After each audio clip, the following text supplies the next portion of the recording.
سورہ البقرہ کی اگلی آیتیں ہیں آیت نمبر 116 اور 117۔ آیت نمبر 116 ہے بسم اللہ الرحمن الرحیم وَقَالُوا اتَّخَذَ اللَّهُ وَلَدًا، اور انہوں نے کہا بنا رکھی ہے اللہ نے اولاد۔ سبحانہ، پاک ہے وہ، بل لہ ما فی السماوات والارض، بلکہ اس کا ہے جو کچھ آسمانوں میں ہے اور زمین میں ہے۔ کل لہ قانتون، سب کے سب اسی کے فرما بردار ہیں۔ اس کا بامحاورہ ترجمہ ہے اور انہوں نے کہا کہ اللہ اولاد رکھتا ہے، وہ اس سے پاک ہے، بلکہ تمام آسمان اور زمینیں اسی کی ملکیت ہیں، سب اسی کے فرما بردار ہیں۔ اگلی آیت ہے آیت نمبر 117۔ بدیع السماوات والارض، ایجاد کرنے والا ہے آسمانوں کا اور زمین کا۔ وَإِذَا قَضَىٰ أَمْرًا، اور جب وہ فیصلہ کرتا ہے کسی کام کا، فَإِنَّمَا يَقُولُ لَهُ كُن فَيَكُونُ، تو یقیناً وہ کہتا ہے اس کو ہو جا تو وہ ہو جاتا ہے۔ اس کا بامحاورہ ترجمہ ہے وہ آسمانوں اور زمینوں کو ابتدا سے پیدا کرنے والا ہے، اور جب وہ کسی چیز کا فیصلہ کرتا ہے تو وہ اس کے لیے صرف یہ فرماتا ہے ہو جا تو وہ ہو جاتی ہے۔ اب دیکھیے کہ یہ جو آیات ہیں ان کا پچھلی آیتوں کے ساتھ کس طرح تعلق بنتا ہے کہ پچھلی آیت میں بتایا گیا کہ کفار مسلمانوں کو مسجدوں میں اللہ کا ذکر کرنے سے روکتے تھے، اور اب یہاں پر فرمایا جا رہا ہے کہ خود بھی اس کا ذکر نہیں کرتے بلکہ اسے گالیاں دیتے ہیں، یعنی ان مسلمانوں کو روکنا اپنی عبادت کے لیے نہیں ہے بلکہ خباثت نفس سے ہے۔ اور دوسرا تعلق یہ ہے کہ پہلے فرمایا گیا تھا کہ کفار مسجدوں کے دشمن ہیں، اور اب بتایا جا رہا ہے کہ وہ خود اللہ کے بھی دشمن ہیں کہ اس میں عیب نکالتے ہیں۔ پھر پہلے فرمایا گیا تھا کہ سارے جہان کا اللہ ہی مالک ہے، اور یہ ایسی کھلی ہوئی بات تھی جس کا بے وقوف بھی انکار نہیں کر سکتا۔ اب فرمایا جا رہا ہے کہ ان بے وقوفوں نے اس قدر صاف جو مسئلہ ہے اس کا بھی انکار کر دیا کہ اللہ کے لیے اولاد مانی، اور ظاہر ہے کہ اولاد والا جو ہے وہ ساری چیزوں کا مالک نہیں ہو سکتا۔ اب یہ جو آیتیں ہیں ان میں ان کی ان باتوں کی تردید کی گئی ہے۔ ان آیات کا جو شان نزول ہے وہ یہ ہے کہ یہودیوں نے حضرت عزیر علیہ السلام کو اور عیسائیوں نے حضرت عیسیٰ علیہ السلام کو اللہ کا بیٹا مانا، اور مشرکین عرب نے فرشتوں کو اللہ کی بیٹیاں بتایا، کیونکہ یہ سب خدائی کام کرتے ہیں اور کسی کو نظر نہیں آتے، لہٰذا وہ اس کی بیٹیاں ہیں۔ تو ان سب کی تردید میں یہ جو آیت کریمہ ہے یہ نازل کی گئی۔ ان آیات کی تفسیر یہ ہے، ان میں فرمایا جا رہا ہے کہ اے مسلمانوں، یعنی اللہ تعالیٰ فرما رہا ہے کہ اے مسلمانوں، یہ مسجدوں سے تم کو اس لیے نہیں روکتے کہ خود وہاں اللہ کی عبادت کریں گے،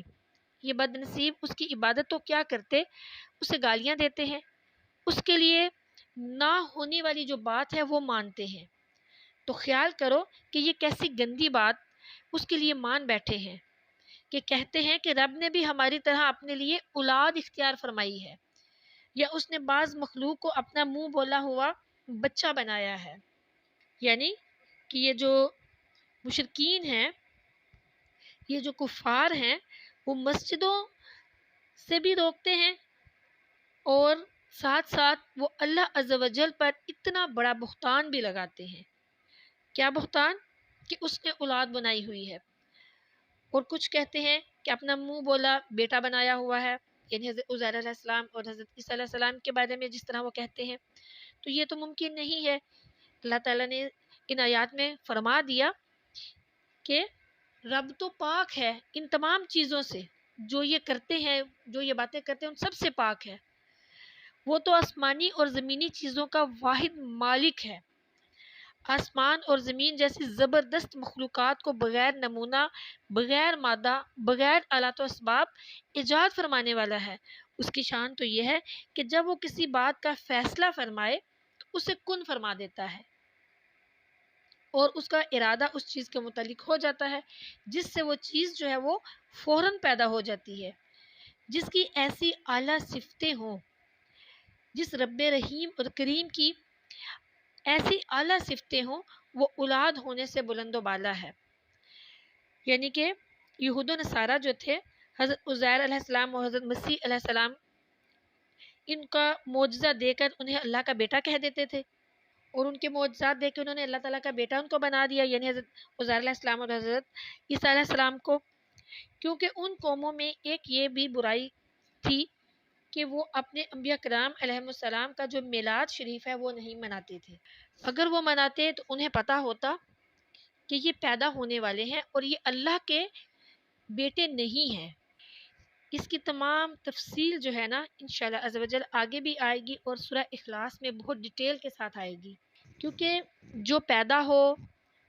اور اپنے والدین سے پیدا ہو، اس کی پرورش کی جائے، وہ کسی کی پرورش میں رہے، پھر جو پیدا ہو کر دودھ پیے،